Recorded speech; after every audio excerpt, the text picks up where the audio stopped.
అర్హతకు తగ్గ సీట్ నీకు వస్తుంది, కానీ కన్సిస్టెంట్ గా నువ్వు కష్టపడుతూనే ఉండాలి, నీ సామర్థ్యాన్ని నిరూపించుకుంటూనే ఉండాలి. ప్రతి మహిళ కూడా మనకు ఆపర్చునిటీ రాలేదు, మనల్ని తక్కువగా చూసారు అనుకొని కూర్చుంటే అక్కడే అయిపోతుంది. నేను ఎప్పుడో ఒక మాట అంటాను, విమెన్ కి ఎంపవర్మెంట్ అవసరం లేదు, మెన్ కే ఎంపవర్మెంట్ అవసరం. ఎందుకంటే విమెన్ లేని ఫీల్డ్ ఒకటి చెప్పండి మీరు నాకు. Women are in aerospace, women are into space, మనకి ఏవియేషన్ లో ఉన్నారు, మెకానికల్ గా ఉన్నారు, బస్ డ్రైవర్ గా ఉన్నారు, సాఫ్ట్వేర్ లో ఉన్నారు, డాక్టర్ లో ఉన్నారు. విమెన్ లేని ఒక ప్రొఫెషన్ మీరు చెప్పండి.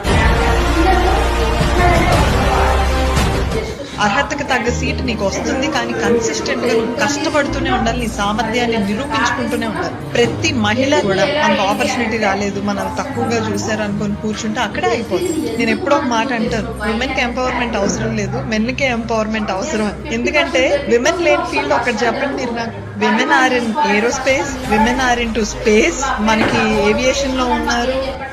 అర్హతకు తగ్గ సీట్ నీకు వస్తుంది, కానీ కన్సిస్టెంట్ గా నువ్వు కష్టపడుతూనే ఉండాలి, నీ సామర్థ్యాన్ని నిరూపించుకుంటూనే ఉండాలి. ప్రతి మహిళ కూడా మనకు ఆపర్చునిటీ రాలేదు, మనల్ని తక్కువగా చూసారు అనుకొని కూర్చుంటే అక్కడే అయిపోతుంది. నేను ఎప్పుడో ఒక మాట అంటాను, విమెన్ కి ఎంపవర్మెంట్ అవసరం లేదు, మెన్ కే ఎంపవర్మెంట్ అవసరం. ఎందుకంటే విమెన్ లేని ఫీల్డ్ ఒకటి చెప్పండి మీరు నాకు. Women are in aerospace, women are into space, మనకి ఏవియేషన్ లో ఉన్నారు, మెకానికల్ గా ఉన్నారు, బస్ డ్రైవర్లుగా ఉన్నారు, సాఫ్ట్వేర్ లో ఉన్నారు, డాక్టర్ లో ఉన్నారు. విమెన్ లేని